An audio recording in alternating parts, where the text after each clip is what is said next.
Good afternoon. So we'll be looking at some of the characteristics of sewage. What sewage is, what characterizes, what makes a sewage. Basically, we'll find that the characteristics are the same as drinking water, but certain parameters will be there which are more than what you would have in the source of a drinking water supply. More? It will be less. Yeah, it will be more. What did I tell? Drinking water will have more. No, drinking water will have lesser. The source will have much lesser concentration of any of the impurities. For example, it will not be as smelly as a sewage. What goes into a sewage treatment plant? It will not have as much coloration as what goes into sewage. That's all. So these are the three kinds of bacteria: aerobic, anaerobic. Facultative bacteria can live in both an aerobic condition as well as in anaerobic conditions. DO, dissolved oxygen, BOD, COD, okay. And DO basically supports aquatic life. So all the fish, the plants, and all those things, marine creatures require DO. So if DO reduces, automatically one cycle will go bad. Okay. Then biosolids. What is biosolids? When we have the treatment done, you have something that comes out of the plant. For instance, the first video which you saw in the morning, the entire mass which was there was heat treated at around 800 degrees Celsius plus, and that will inactivate anything which is there basically. And that ash, what is reduced, is the biosolid. Okay, it is the biosolid of that. Biosolids which were from other treatment plants were reduced to ash. Biosolids from other treatment processes was reduced to ash in that particular facility. So depending on what facility we have, that will be different. Coliform organisms, they are present in the intestines. Okay, so they are called coliform because of that, and they are not expected to be outside the colon or the small intestines and large intestines, basically. And domestic sewage, whatever comes out of a house, domestic sewage. Excreta, whatever is the waste from a human being, excreta. Industrial waste, from an industry, whatever comes out. And then we have what is known as non-point pollutant, that is, point source of pollution would be like the discharge of a factory or at one point you can identify where the waste is flowing out.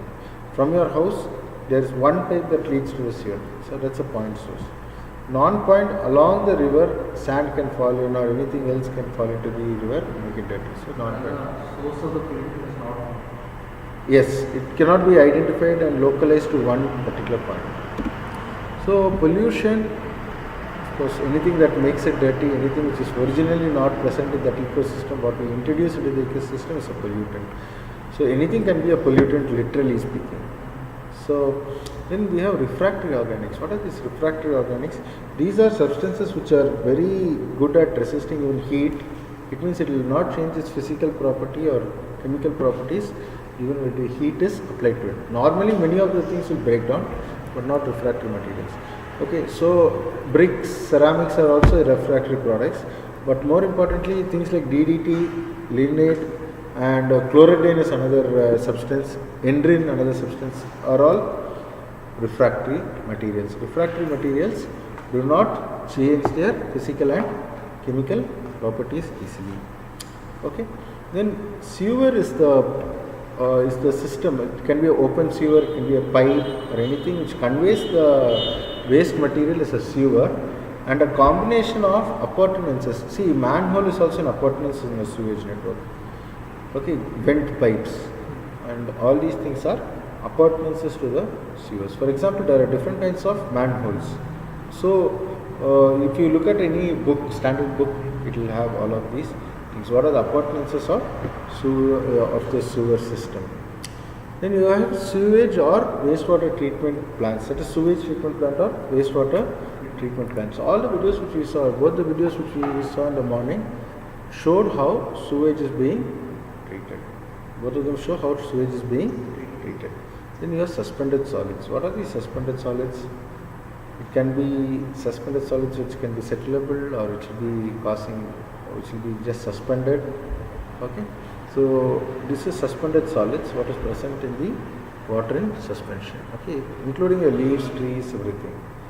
And waste material, anything which is used up becomes waste. Anything which is a byproduct which cannot be used is a waste material. So characteristics of sewage is the thing that makes it unique. What do you make sewage, define sewage as sewage? These three parameters are common for almost anything. Anything you say, what is the color of the girl? So that's what people are actually looking at. So these are not physical or sometimes chemical and biological things which we look at, which defines sewage from fresh water. Okay, but more importantly, what parameter is going to define? For example, it might be looking black, but because it is not having certain things, you might not call it sewage. You might just call it colored water. For example, you pour black ink into a bucket of water. Okay, it doesn't mean like that example of the jeera in water. Okay, so all these are things which are which like because of certain characteristic only it is harmful, or we may say that it's not drinkable. So we have to be a little careful. Usually what happens is, in most of the cases, people used to just take the waste, put it into a river or sea without doing any treatment. But because of the amount of water already available, the dilution would be so great. It means that it will become insignificant. Okay, so suppose you have 1 teaspoon of sugar and put it in a very small cup of or a very quantity of a thing, you find it very sweet. Or same thing is in a jug of water, might be lesser. Or in a bucket of water. So this usually what happened was it was just diluted and dispersed. But nowadays our demand has become so much and our pollution rate is so high, this dispersion and dilution will not work. So these are physical properties. I'm sure you are very familiar with these. And beside the physical properties, the chemical properties are also defined in all these standards. So these standards will tell what should be done, what should be the level that it should maintain to ensure that it is not going to have a harmful effect. However, in my view, however less, however more, this biological magnification and all these things can still happen. So, and it goes much beyond just looking at the parameter. So it need not be that if the parameter is 1 milligram per liter or 1 ppm and you go and discharge it into a small body of water, it is going to be safe. 1 ppm will be safe if suppose it is having an infinite dilution probably. Okay. So these are some chemical tests. These are done in your lab also. I don't know, maybe nitrogen and ammonia you may not be doing, right, in your lab. Okay. So chloride, it's only by titration. pH value, I don't know whether you use pH meter or what you. Yes. Total suspended and settlable solids. You are using. We keep the liquid in a crucible and keep it down and we take Okay. the weight. Okay. What is that for? We just find out the weight. That is for maybe oil and all that you can use that. No, it's for solids. Okay. But actually, what you have also the Imhoff cone, no? A big cone. Okay, there is something called Imhoff cone. Okay, so that is used to find, so tapers to the bottom, so you know what is the settling rate, what is the type of settlable solids and all that also in that. Okay, and crucible, I think you will precipitate and then take some other thing. It is not directly water which is done. You will evaporate the water and then do it, right? Crucible. Okay.